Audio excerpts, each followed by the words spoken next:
Namaste, everybody. I'm here at the rooftop of the W Hotel in Hollywood, California. I just finished an incredible event with Arash, the Zapar motherfucking D-Bazaar, and Vince, Aphrodite's Prince, Hollywood Kelvin. These mentors of mine are linguists. Among other things, they do things with dating, seduction, mind control, persuasion, sales, self-help, hypnosis, spirituality.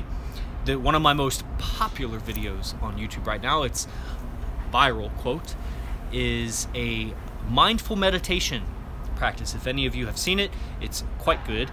And it involves a video of me sitting on a cliff in India with an overdubbed audio. The audio is a dialogue that is directly transcribed from Arash. I don't know if you know that or if you've seen the video. I don't know, it has like 6, 7, 8,000 views right now. And it's growing tremendously. The dialogue in that video is from Arash D-Bazaar. It's directly a meditation he taught me. I recorded the audio. He did not want me to use his voice, but he said I could use the dialogue. So I listened to the audio, I wrote it out, and then I recorded myself reading it, and that's the dialogue. So if you found that video tremendous, that is the spiritual technique of a dating coach, among other things. It's hard to say that he or Vince are dating coaches. There's so much beyond that. And so, how to listen better, how to actually listen. And you'll probably hear other noises. It's morning here, but it's the pool, so people are going to come up. A lot of hip-hop stars are here, and I think there was an all-star basketball game, so a lot of basketball fans are here too. Anyway, to listen requires ease, to really resonate with the words that are said to you, with the communication that is being displayed in body language or in voice tone or in vocabulary. That any tension in your body, in your mouth, in your tongue will inhibit how accurately you hear what people are saying to you. Tension in your body will filter people's communication to you. If you want to be fully open to what they're actually saying, including the emotions behind what they're saying, their intention, where they're going with it, their purpose to try to control your mind, including what they're saying in the moment, have a little bit more ease. Tension reduces the information coming in. Ease opens the communication that can be received. So that's one. Getting a little bit more specific has to do with your tongue, the palate, and the ears. Okay, these are all really related. If you look at like an anatomy, at a skull, there's a bunch of hollow spaces in the skull, and it's kind of like a labyrinth, and they all connect. So the ear canal is connected to the palate, the nasal canal, so on. It's just one big open area. Tension in one of those areas creates tension in the other areas. Tension in the tongue will close off the ear canal. Tension in the palate will close off the ear canal. You'll literally actually be able to hear less if there's tension in your tongue. So as you're listening to me now, start to practice. Let go of your tongue. Your tongue does not need to clench to the roof of the mouth. You're doing it unconsciously. The tongue does not need to suction to the sides of the teeth. You're doing it unconsciously. And it's not just you. I do it. Everyone does it. I'll be teaching yoga classes and I tell people, drop your tongue, man. Drop it. Drop your tongue. And 9 times out of 10, I nailed it. And a lot of people after, at the end of the class, they'll come up to me and say, how did you know? How did you know the tongue was clenching? And I tell them, one, in the beginning, I can just see it on your face. Because I can see it on my own face.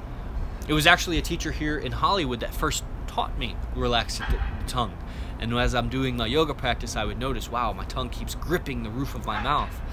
And I kept letting it go. And every time I would let it go, a little bit more ease to the forehead would happen. It was more comfortable. My yoga practice became more comfortable by letting go of the tongue. By the way, I give a lot in a program on my website, ninthlimb.com, in a program called The Flavor of Language. And so I go deeper into some tongue physiology. There is a playlist on this channel called Neck and Shoulder Therapy, and in that playlist is the video called something like Tongue Yoga, Yoga for the Tongue. So I give you 10 minutes of tongue exercises, you know, out, in, roof of the mouth, do circles, all kinds of things with the cheeks and the lips. And Also, I have my Silent Flute program, which is a daily video training program in a private Facebook group where you get the recordings afterward on Google Drive. And I give a lot more than just communication. Has to do with the breathing, with body language, with mindset, your self-image as you do your life. You know, the yoga practice is beyond what you do on the mat. The mat is essential. You must do the stretching. I've worked with 2 gentlemen this weekend here in Hollywood that were at different levels of their awareness of themselves, but the attempt to meditate will be met with frustration if you have not prepared the nervous system, the actual nervous system, to sit still. There's a lot of latent energy, potential energy in your nerve endings, chemical potential energy in your nervous system that's not being grounded, meaning neutralized. You could just exercise. Exercise will do that. But exercise is redundant. Even the most dynamic exercises has a limited range of motion. One of the benefits, one of the unique qualities of stretching and breathing in yoga, good yoga, not all yoga is made the same. You know, you can go to YouTube and there's 1,000, a million, a billion yoga classes for free. Take a few of them and you'll quickly notice there's a couple that are good and most of them are garbage. Most of them are just copying each other and not very well at that.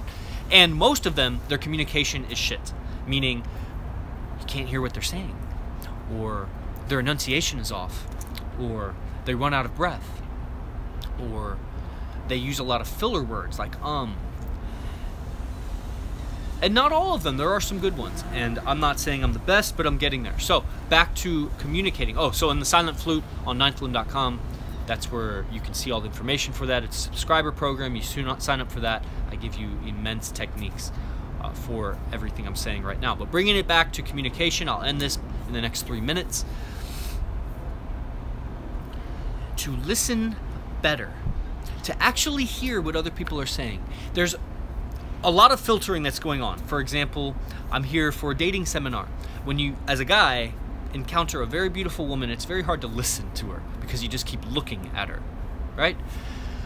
It would be the same for women in different circumstances. It's the same for everybody, men and women, just in a given circumstance. Sometimes we get tranced by what we're looking at or what we're feeling. Like, it's very hard to listen when you're feeling.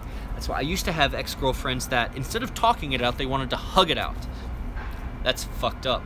Hugging it out is just a band-aid. It's just a distraction so you don't hear the sentences. You want the touch because it's hard to listen with all your senses. And this is a powerful concept I learned from my Hatha Yoga teacher, David Garrigues. Check out his YouTube channel, Asana Kitchen. And listening is a full body experience. Because listening is a full body experience, any tension in the instrument, you know, I have a microphone, it's picking up my audio.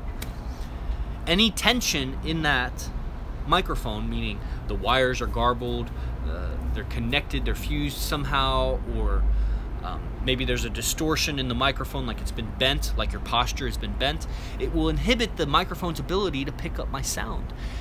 Your posture and any tension throughout your, because some people have their silhouette is good, but internally they're fucking tense like a board.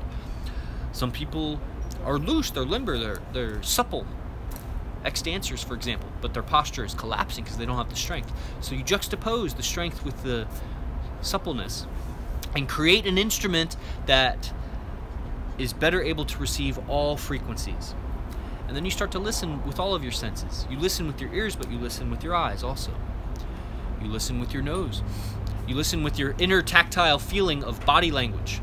You listen to that. Don't ignore it. Don't push through it. Too many people, myself included, push through the intuition that something is uncomfortable here in this situation. Change your body. When you change your body position, what you hear changes. When you change your body position, how you speak, the words you use changes. There is a connection. It is not separate.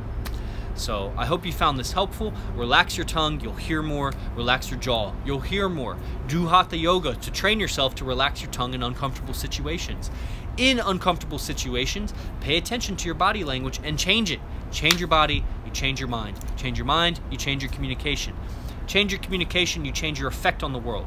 Change your effect on the world, you change your happiness and your destiny. You change your happiness and destiny, and full circle, you'll change your posture, which is where it started. So I hope you found this helpful. Go to ninthlimb.com, sign up for the Silent Flute. This is nothing compared to what I give in the Silent Flute. And otherwise, I'll see you in the next one. Subscribe to the channel. Namaste.